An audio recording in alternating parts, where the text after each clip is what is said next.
Yo, what the fuck is up, Internet? TBH here on behalf of Illuminaughty.com. And, wait, what do I say? Oh my god, it's fucking midnight. Oh, this is the Internet's #1 casual anime reviewer, watching anime dubbed episode at a time. Right. This is how casual we are. I forget what I fucking said. Jesus Christ. Anyways, we just got done watching a few episodes. We watched like 4 episodes of this is Death Parade, right? Death Parade. Mm-hmm. Death Parade. And this is made by the same people who made Death Note. I don't think so. I don't think that's how it works. Well, anyways, you guys in the comment section suggested that we watch this one. You know, normally, you know what I'm saying, you guys are still bad negative, but I give y'all props. Y'all got one. Y'all got another. Okay. So a quick synopsis of Death Parade. Okay, so there's like this place, like let's call it purgatory, like how they call it in the Bible and shit, where like you dead, but you're not in heaven or you're not, in hell or whatever. And then there's this bartender, you know what I'm saying? He cooking up a mean martini, and when he done serving drinks, 2 contestants have to come in and they have to play whatever game he assigns them to. And based off of your actions while playing that game, he'll determine whether or not you're worthy to go to heaven or to go to hell. But then he reveals that it's not even heaven or hell. He just tells them that because that's what's easy for them to understand. He's actually sending them to reincarnation or what was the other one? The Void. The Void, which is just an empty space where you just float. How you feel about this one, Anon? I like it. I think it has an interesting concept, and it actually I think it's a the best way I can describe it is like I think it's another psychological anime that like somebody who's casual could get into, that could like gateway them or segue them into something that's a bit deeper or a bit more heady. Of anime, okay, right?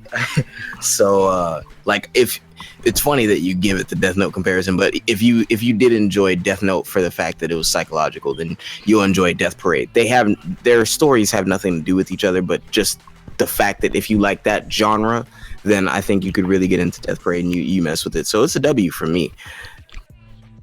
What's the name? Yeah, I give it a W. At first, like the first half of the first episode, I was kind of like, okay, where is this going? And then once we saw how like their decisions affect, because I mean, the ultimate goal of the bartender is to, they're called arbiters. Their goal is to draw out the darkness in the people and see if they're really good in or their not. souls. Yeah. So like the way that he goes about doing it was, I found it to be interesting. Some more positives. The show has top-notch animation as well as top-notch oh my god, voice acting as well. Like this is one that I would highly recommend watching dub. Like, you know what I'm saying? If you got a problem watching dub, fuck you. It's like my dick. But this one, the dub is really good. This is a really good. And then the music is mwah! Like it has like this jazzy soundtrack that really fits the vibe of the show. Yeah, you feel like you're in a high-class hotel. Yeah, I would say my biggest complaint about the show so far is where is it going? Where is it going? Yeah. None of the episodes actually kind of connect. So if you haven't seen it, like each episode there's like a new couple that comes in that have their own reasons of why they died, and it reveals it, and they try to bring out the evil and see who's good and who's bad. But the thing is, none of the stories so far, we've only watched 4 episodes so far, none of the stories have been connected. And also there's no real protagonist, there's no antagonist. It's kind of like, what's the point of the show? Where is it going? What do you think? I definitely have to agree. I think that there's going to be a little bit more with that character, that little lolly character who introduced the arbiter in training, right? Girl who's been around since episode 2. I think that's where she'll pop up again, because I see multiple characters in the intro and things like that. I think it's just because we're early into the series, but I don't know. I have to agree with you there. Just upon first impression, it's like, I guess that's my whole thing behind it. Where is this going? Where's the end game? But because if it were something that just continued to be episodic up until the end, then I don't think I would really enjoy it that much. I think I would be like, oh, this is cool. This is a cool concept. But like, it's the same thing as if you say a joke over and over and over again. Like, it's funny the first time, maybe funny the second, maybe even the third time, but eventually it's gonna be like, all right, come on.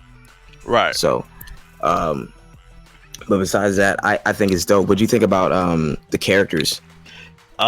Which ones? Which episode? Like, Just period. Like the two, the arbiter in training, and then I guess right. the dynamic in like characters that they bring in the episodes we saw. The one that's in charge, the arbiter is in charge. You know what I'm saying? She's your typical, you know what I'm saying, 4 foot nothing, badass, bad bitch lolly. So you know what I'm saying? Like, she was kind of like an anime trope. She was just the boss.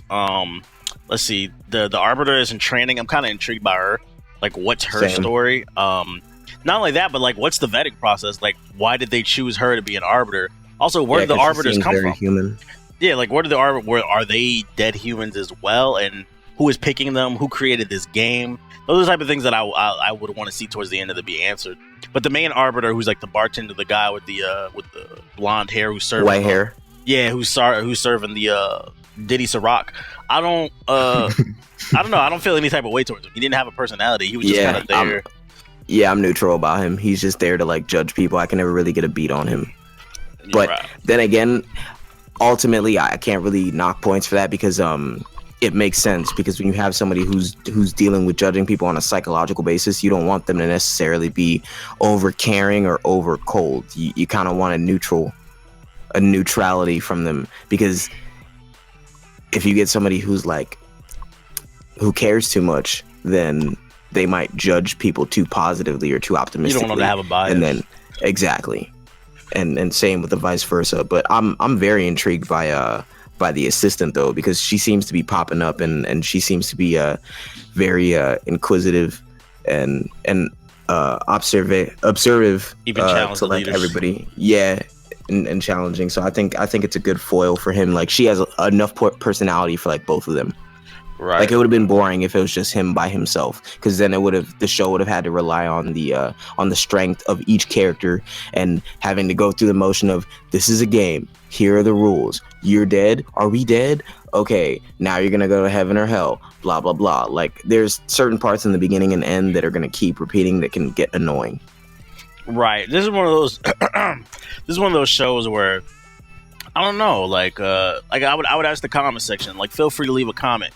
Let me know, should we continue this show? Like, for those who've actually watched it and finished it, is it worth sticking it to the end for it to turn up? Because I'm with Anon. Like, I'm not gonna lie, like, if I get to the end and this shit just trash, like, it's just episode after episode introducing new couples that get determined, they get judged and go to either heaven or hell, then I'll be like, yo, this shit started off fire, but this shit is ass. Like, yeah, exactly. I'll have to severely reduce points if that's it. That's the one thing. It's like an M. Night Shyamalan movie. It's like interesting concept, but like the execution just is not there. If that's the case, I see the potential for it to be 9 if the story really ramps up and gets more complex. But if it's just episode after episode of judging people, then this shit instantly drops down to like a 5 or 6 to me. Like, yeah, it's kind of in the middle. So like, I'm actually, when this video comes out, I'm actually going to be looking at the comment section because I'm curious to see what you guys, before I even decide to even waste my time, I'm just be like, yo, should I continue this one? Because it's not like an action anime where you know what you're kind of getting. This is a very mysterious anime. Like, if I could give it some kudos, some points, it's got a very unique concept, which I can't say about too many animes. Like, I can't define this as a pull-up anime, but I can't deny it. I can't define it. But as it's like, not boring. Yeah, it's not boring either. Like, it's got just enough in there. And I even said, like, it's psychological. It's a casual psychological anime. It even like, even the way they implemented like some of the fan service, which first of all, there's hardly any, but like the couple times there was, like, the way they implemented was even unique. So it's like, kudos to the writers so far from what we've seen. Yeah. Anything else you got to say about it? Let's see. No, I think that's it. I agree with you in the point about like the music. The music is fantastic. Like, that's something that among the dialogue, which is very well acted, like the music would catch my ear in certain like situations. So I was like, all right, that's dope. And I like the uniqueness of the games. Another thing I guess I would say is I hope that they diversify the couples more, because it seems to be just boy-girl couples. I'd like to see like girl-girl, boy-boy. Like, it doesn't have to just be like a boy and a dog, male and a female. Like, well, a dog is, you can't really. All right, whatever. Well, I mean, it's like all magical. You have to suspend disbelief, bro. What are you talking about? Maybe a talking dog. Maybe if they got like a motherfucking, Scooby-Doo in there. I mean, they're in purgatory. Who's to say that they can't translate for the dog now? You ain't lying, but you know, I've never met a dog that was no. That's not true. Some dogs are assholes, but most dogs are fantastic. but yeah, I fuck with Death Parade. Go check that shit out. Okay. Yeah, I'm gonna give it the green light based off of first impressions. I think I'm gonna follow up with this one and like how I do on my personal channel. Like y'all see what my final thoughts are once I finish it. But for now, first impressions, I would recommend it. Other than that, if you guys enjoyed our conversation about Death Parade, feel free to leave a like on this video. Also, feel free to leave any suggestions. Smash that fucking like button. Twerk on that goddamn like button. If you have any suggestions for any anime you guys want to see us watch and discuss, feel free to leave those in the comments section below. And other than that, I'm tired of y'all hearing my voice. So I'm going to go ahead and say this has been TBH from GamingIlluminati.com along with Anon. We are the internet's top casual anime reviewers watching anime dubbed one episode at a time. And if you got a problem with that, you can suck my dick. Oh yeah, like I don't know if I said this in the previous video. Yo, as the voice of the dub community, I'm working on our rights. You know what I'm saying? I'm working on our Bill of Rights. You know what I'm saying? So they can stop disrespecting us. So if they got a problem, I got a problem with you watching dub, let me know. Dubbed Army, we ain't here. Do woo, Dub Army. Let's go. I'm out.